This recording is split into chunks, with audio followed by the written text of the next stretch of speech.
Well, I know that DC has gotten a lot of shit this year, but I think one of the best decisions we can say that they made is moving Supergirl to the network it was meant to be on.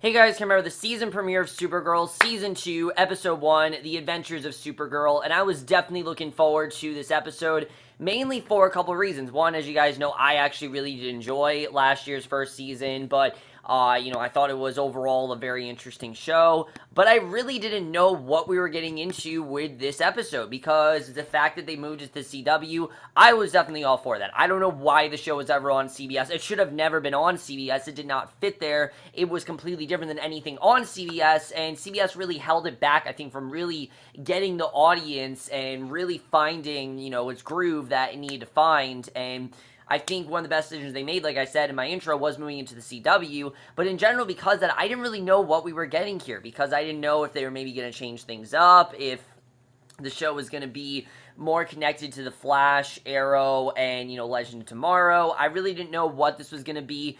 But I have to say that, honestly, surprisingly, this premiere not only was so confident and so, just so great, this to me was the best premiere I've seen of any of this DC shows so far this year. I loved this premiere. Just such a great, confident start that really shows where the show is headed, and it already seems like they are a lot more aware of what they were doing than they were in Season 1. Season 1, they really were trying to find its groove, and I think now they found its groove. They're realizing what works, and they're really sticking to it.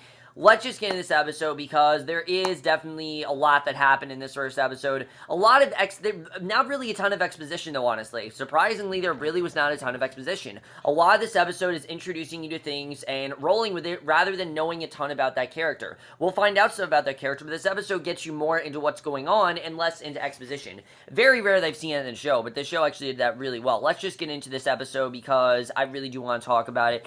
And I like the way that they started things out, because they said this season they wanted people to be able to go into it without seeing Season 1. If someone didn't see Season 1, they could go into the season, they'd be fine. And I thought it was very smart of them to start right where, last season left off with, Kara having that party with all her friends, and there's that Kryptonian rocket that crashed in the outskirts of National City, and we open up the pod, and we finally see who it is. It's this man in a red turtleneck. We don't know who it is, but that I thought was a great way to start off the episode. Right away, we have this great mystery surrounding this guy, who he is, where he came from. I love the way that was done.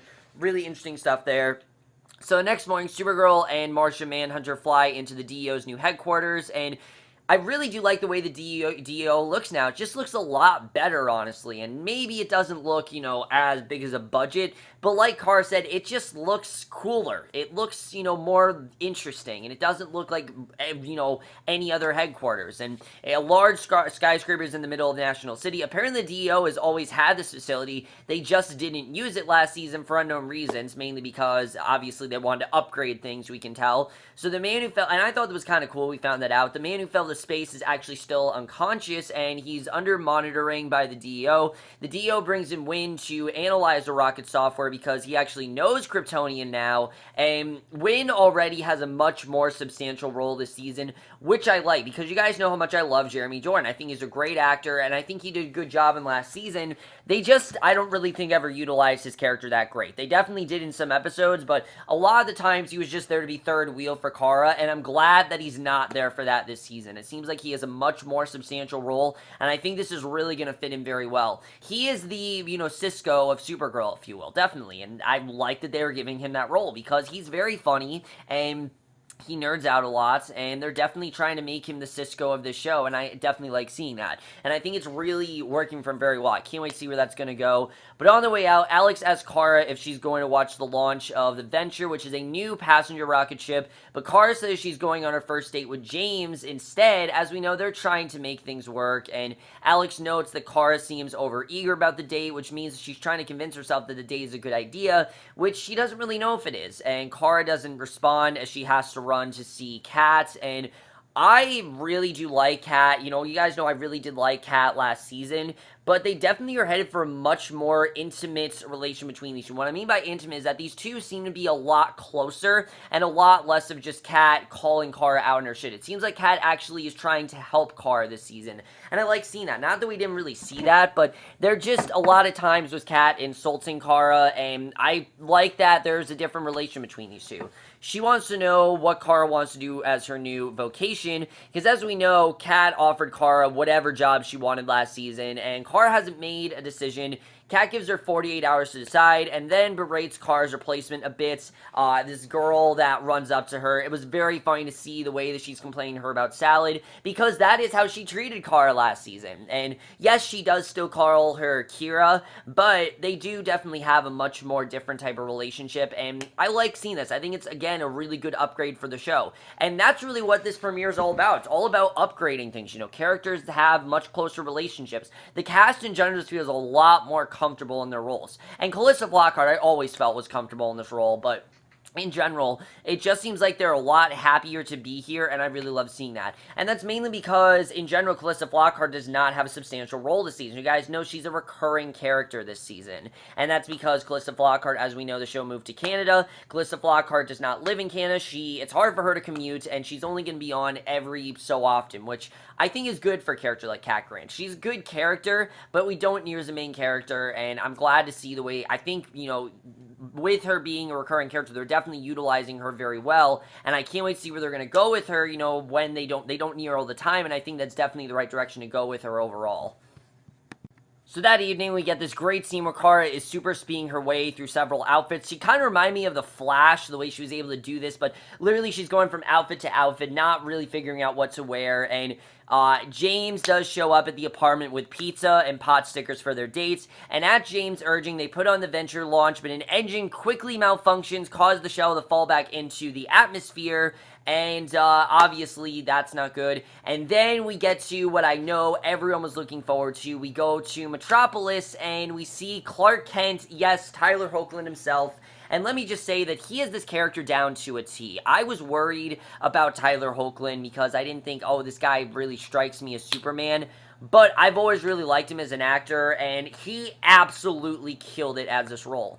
What I like about this side of Superman is that this is not the dark, you know, brooding, very gruff and selfish Superman that we've been seeing lately. You know, it's not that Henry Cavill Superman. I have no problem with that Superman necessarily. I've never really been one for wanting Superman to go dark, but this is the Superman. This Superman that we saw tonight, that's Superman to me. That is definitely everything about Superman. Clark Kent, you know, he's nerdy, but he's like, you know, awkwardly, you know, funny nerdy. Like, you really love his character, and they really did a great job of getting us to enjoy Clark Kent overall, and he really seems like he knows his character, and I like that they're having fun with it. You're allowed to have fun with this, and that's something Supergirl acknowledges very well. You're allowed to have fun with these characters, and they did a really good job with that. We see Clark Kent, he's making his big entrance, getting chewed out by Perry White on the phone. Perfect way to start things out, and he then hears a news bulletin about the Ventures in air troubles. Both Superman and Supergirl fly into action, and I love how casual she's just like, oh, hey, cuz, I thought that was really funny. Supergirl arrives first, grabs the nose of the ship. Superman cools off the engine, then grabs the tail, and it's just awesome to see Superman on TV, honestly. So working together, the two heroes bring down the shuttle into a field. They share a really goofy moment together, and I thought that was, I really love the scene where the kids see Superman, and Supergirl, you know, Kara's talking about how she changed his diapers, and that's one of the big recurring jokes of this episode, is that everyone sees Superman as this hero, and she sees him as, you know, the boy that she changed diapers for, and I thought that was very funny overall, and their banter is so fun in this episode, and Melissa Benoist and Tyler Hoechlin already work so well together, and I can't wait to see more of them as the season goes on, because it's so fun to watch already. So Kara brings Clark to the DEO, causing most of the office to immediately start fanboying, and specifically Winn. Winn's freaking out, can't believe that it's actually Clark Kent that he's with, and however, there seems to be a bit of bad blood between John and Superman, and we don't really know what that's all about, but there's definitely something going on between those two. What that is, I don't know, but Alex doesn't know exactly what happened between the pair. We don't either. So Superman checks in on the DEO's mystery guests, and Obviously, we still don't know who that is. So, per Wynn's report, they still don't know who he is, but his rocket passed through the Well of Stars, which explains why he hasn't aged. And we also learn that Kryptonians age slower on Earth, which is why Superman doesn't look 12 years older than Supergirl, because he should, obviously. Superman is, in fact, older than, Clark is, in fact, older than Kara, and, that's who he is, but right now, he doesn't really age as much, which I thought was interesting we found this out. I mean, I knew this, obviously, but I thought it was interesting that we saw that, and I thought, again, it was exposition, but it's not really a ton of exposition. It's not very heavy exposition. It's very quick exposition, and that's something with this episode. It's very fast-paced, and that's one of the reasons why this episode was as good as it was. So, we see John Henshaw, whatever you want to call him, he tells Superman and Supergirl that the venture was possibly sabotage, and he says the DEO will handle the investigation, but Superman volunteers to assist, saying that he can ask some questions as Clark Kent, and I thought that was definitely smart of him to do. So Kara takes Clark to Catco, where she's pulled aside by Kat, and it seems the Kat is this major crush on Clark. I like that we found out, actually, that Clark and Lois Lane are dating. I thought it was kind of cute the way we found that out. Kind of hinted that we are going to see Lois Lane at some point. I mean, we've seen Lana Lang, so I think there's definitely a possibility that, not Lana, who was Jenna Dewan Tatum's character? I can't think of her name right now, but, she was in, last season. I can't think of her name right now, but we know that she, of course, was, Lois's sister, so I do like hearing that Lois and Clark are dating. I think that's going to be interesting to see what's going on there, and just a little fun nod to Wonder Woman. I know we're not going to get Wonder Woman on TV, but there's definitely that hint that maybe it could happen down the line. We'll have to see. Definitely that could be fun if they do that, but basically, Kat is completely starstruck. I mean, she has a huge crush on Superman, asking him, what the relationship is like. I thought it was very funny overall. She quickly takes him on a private tour of the building, and Kara and James have this talk where, Kara talks about she's sorry she blew James off, and they also talk about how Kat doesn't act this way with anyone except Clark, so I thought that was really funny. But Alex then calls she calls Kara to tell her that her has a seat on the venture but canceled at the last minute, so thus making her a suspect for the supposed sabotage. Obviously, there was sabotage. They think that she could have been the one that do it, and we actually find out very quickly that it was actually John Corbin who sabotaged the ship, acting under orders from a Luthor. We don't know which one. I don't think it's Lex Luthor. I don't think they're going to go that far. Pump the brakes a little bit. I don't think we're going to get every Superman character this season now, but definitely he's working for a Luthor, we know that, and I like the way that they introduced that here. One of the biggest problems Supergirl had last season was its villains. They were very hollow, they were very cartoony, and they lasted one episode, and it already seems like Corbin in general is a much different type of villain, and I really do like that. So he purchases a high-tech drone. He tells his employer that he's moving to Plan B, and we don't know what that means. What's Plan B? I don't know, but Clark and Kara then visit Lena Luthor, who says that she canceled her venture flight because she's planning to rename LexCorp and had to make some last-minute plans for the rebranding ceremony. So she wants to turn around LexCorp, make it more as a positive thing, and we definitely do see Lena's not a bad person. I like seeing that. I like seeing that Lena in general is someone that we can trust, at least we think right now. And she gives Clark a flash drive containing information on the part that exploded and asks Clark to give her a second chance, and obviously Clark really does not trust Lena right now because, of Lex and everything, so I think this is interesting too. I'm interested in seeing where this storyline is going to go. I mean, clearly there's some sort of animosity between these two, and I'm looking forward to seeing the way they patch things up there. Hopefully they patch things up. We'll have to see. So after they leave Lena's office, Kara asks Clark how Clark juggles being Clark Kent and Superman because, one of the biggest problems she had last season was really balancing between being Kara and being Supergirl, and she doesn't really know how he pulls it off so effortlessly. I mean, look at Clark. It seems like he has everything figured out. It seems like he is a star, and he has this, he is an expert compared to her. And yes, he's been doing it much longer than her, and we definitely know this. I mean, the second that, her pod, we hear every episode that when her pod crashed, he was already Superman, things like that. But Clark tells her that being Kara is just as important as being Supergirl and gives her a hug. And I like this. I like the way these two are depending on each other. I was a little bit worried this was going to be too Superman-centric, but no, he's really there for her benefits. And I like that. Superman right now is a sidekick to Supergirl. It's weird to think, but that's really what this is. He is, in fact, a sidekick, and I like that. I like seeing that she actually has a sidekick, and I like the way that he's helping helping her out. He's really acting like a cousin. These two have this great bond, and it's just this really fun dynamic that we didn't really have last season, and it really adds this fun side of the show that I don't really think we've had before, and I really did like seeing. So Alex gets John to tell her about Project Emerald, which is the source of John's issues with Clark. And we find out right away what's going on here, which I thought was interesting when we found this out. Back when Superman was friendly with the DEO, he and John discovered the first batch of kryptonite together. Superman wanted the kryptonite destroyed, but John kept it to use against other Kryptonians. Because obviously, we know how sensitive and allergic Superman is to kryptonite. We know that Kara reacts the same way. But Wynn walks in the office to point out that the explosion of the Venture was trying to kill one person, and that being Lena Luthor. She was the one that was meant to be killed. We don't know for what reason. I don't think it's Lex, because why the fuck would Lex kill his sister? I don't really know why, but I think that was interesting that we found this out. Obviously this person's after Lena Luthor. And we know, of course, that one person was John Corbin. We now know that now, but, and us knowing that definitely adds a lot of weight to this, because now I'm like, okay, I want to know more about John Corbin. So at the moment, Lena hops into a helicopter, is immediately targeted by Corbin's drones. So we see Superman and Supergirl, they block the drones from shooting Lena, but Corbin says he sent out drones after other civilians too. Superman goes after the other drones, while Supergirl stays behind to protect Lena. And that evening, James confronts Kara at Catco about seemingly blowing their date off. Kara admits she doesn't know if she still wants to be with James anymore, because it's just really complicated. I mean, she thought this would work out, but clearly it's not really working out for her anymore. We definitely see, and Kat gives her a bit of a pep talk, and I actually really like this scene where Kat tells her to step out of her comfort zone and maybe take a dive. I mean, Kara, not when she's Supergirl, when she's Kara, though, she's very restrained, and she's very passive, and she doesn't really seem to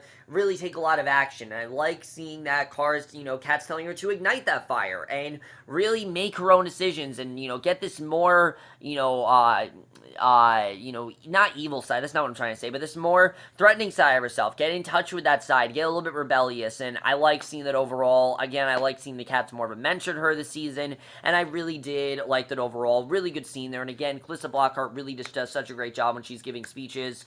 So the next morning, the DEO links the drones to Corbin. They guess that he'll go after Lena at her company's renaming ceremony. So John tries to talk to Superman, but he says that he can't work with the DEO as long as he has kryptonite on site. And again, this is a very interesting conflict. The fact that he wants to use kryptonite, but obviously Clark is so against it. This is something that could end up really bad. He could end up getting, horribly, horribly sick, and he could possibly die from it. And really, I think this is going to be a very interesting conflict to see what's going on here. Why does John want this kryptonite so bad? We don't really know. I mean, he kept it to use it against other Kryptonians, but the question is, is this really going to work out? I could really see this going badly, but I do really like this conflict overall, and again, it's just adding this really fun, not fun dynamic, really interesting dynamic that we didn't have last season, and again, I really do like that. So, I thought that was definitely interesting to see. So bombs are then going off this ceremony. It's causing all sorts of chaos, and one of the bombs takes a retaining wall, which somehow caused the entire LexCorp headquarters to start to collapse. Supergirl managed to cobble together a fix while Alex fights Corbin. Pretty badass fight, let me just say. She was really, the full-on, fight on, hand-to-hand combat. I love that. Corbin managed to get the upper hand on Alex, but Lena then shoots him from behind, and later that day, so Corbin is actually shot. We don't know if he's dead, but that's the way that ended there. So later that day, Lena thanks Clark for writing a positive story about her new company, asks Kara where her story on the attack is, and basically that she should write a story about it, because she sees that Kara is very interested, and obviously Clark was writing the story. Why was Kara there? And if I remember correctly, Kara was there because she said she was his assistant or something. I don't really remember, but this inspires Kara to tell Kat that she actually wants to be a reporter, and Kat pulls out Kara's resume and shows that she scribbled reporter down on it, and says she knows that she's, because she knew that Kara had the instincts and makings of a great reporter. She can tell a great story, she has this positive outlook, and Kara says that Kat is a way of inspiring people and getting them to make that dive, which seems to inspire Kat into making plans of her own. So I don't really know where this is going, but I like the way they're helping out each other, and I really do like seeing it overall. Interesting stuff there, and I can't wait to see where this is going to go.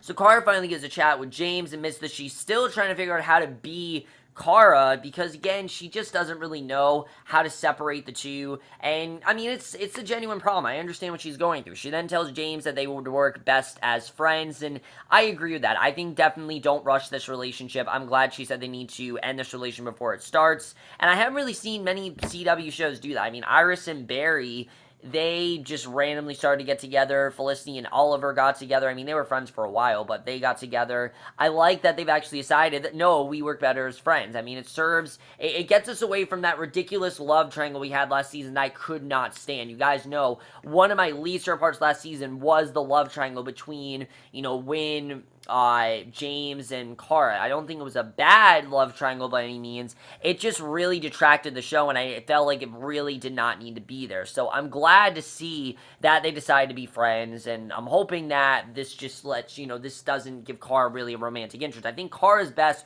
when she doesn't really have a romantic interest, and John then officially actually hires Wynn at the DEO, while Superman says that he wants to go around National City and spend more time with Kara, and it definitely seems like those two, they're going to have to bury the hatchet. We'll have to see where that's going to go, but I thought that was definitely really great to see, and I'm glad to see that we are going to get more Superman in the show. But then we get to the end of the episode, which this was very interesting. We see the episode ends with Corbin. He's waking up in an underground facility at Cadmus, and a woman says that he gets to choose whether to live or die. Corbin says he wants to live, and the woman pushes a button, and that starts Corbin's transformation into Metallo. I don't know who that is, but that is the way the episode ends. Really great stuff overall. Let's just get into this episode, because I really do want to talk about where I think this season is headed.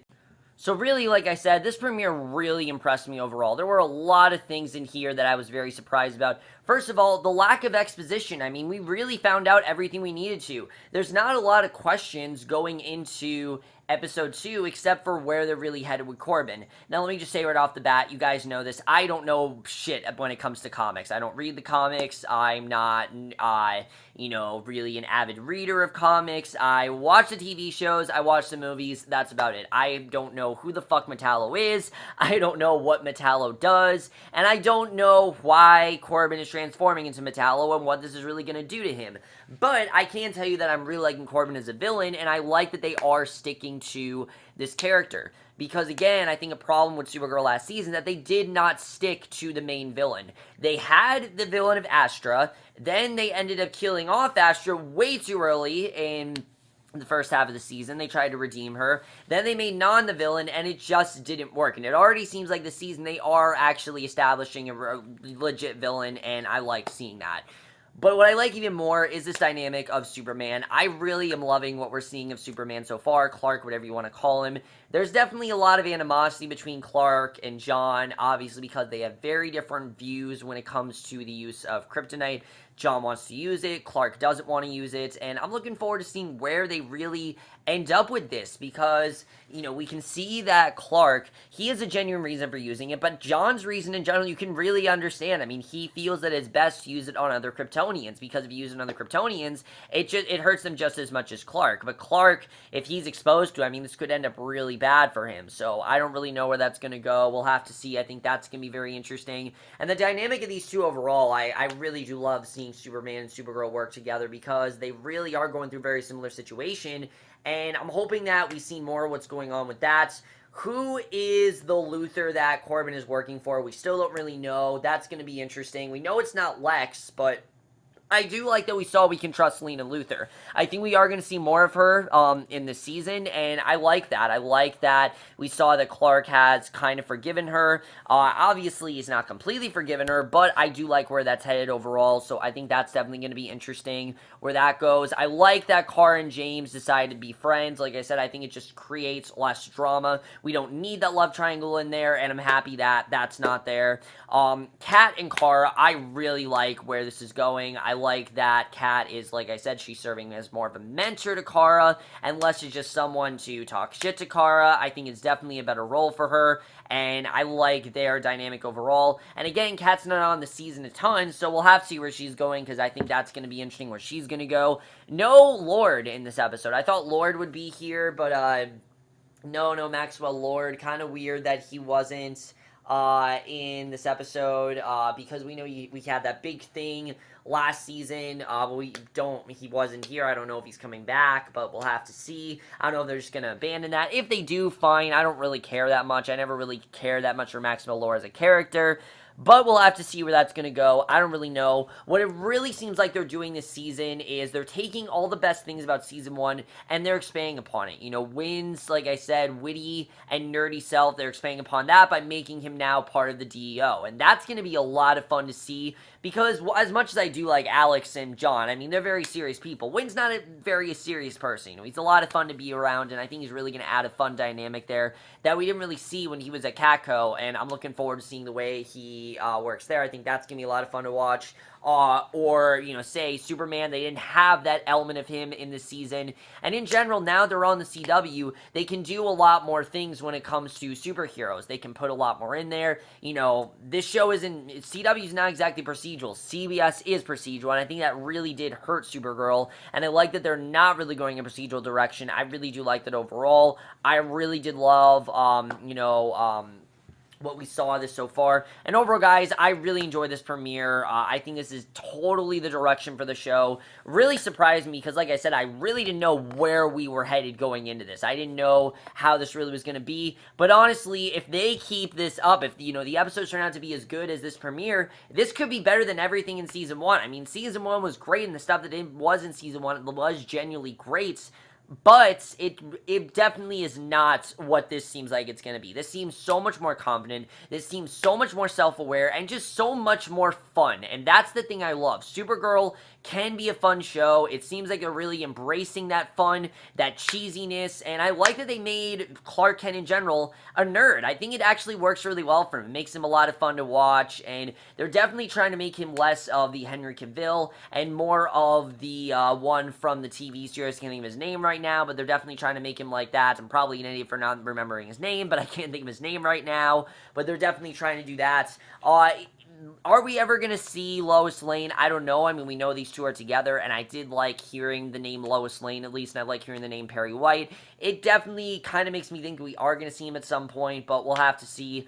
I hope they keep him on for a couple episodes, or at least, you know, a lot of the season, because I really do like the dynamic overall. I don't want Superman to leave. I heard he's only on for 2 episodes. I hope that's not the case. I wish he was a main character, but we'll have to see where he's going to go. And then, who is this mysterious man in the pod? We don't really know who he is. You know, who is this red turtleneck? What's the deal with him? Are we going to find out more about him? You know, what's really going on there? We don't really know, and I'm looking forward to that overall. Overall, guys, I really love this premiere. I can't wait to see where this season is headed.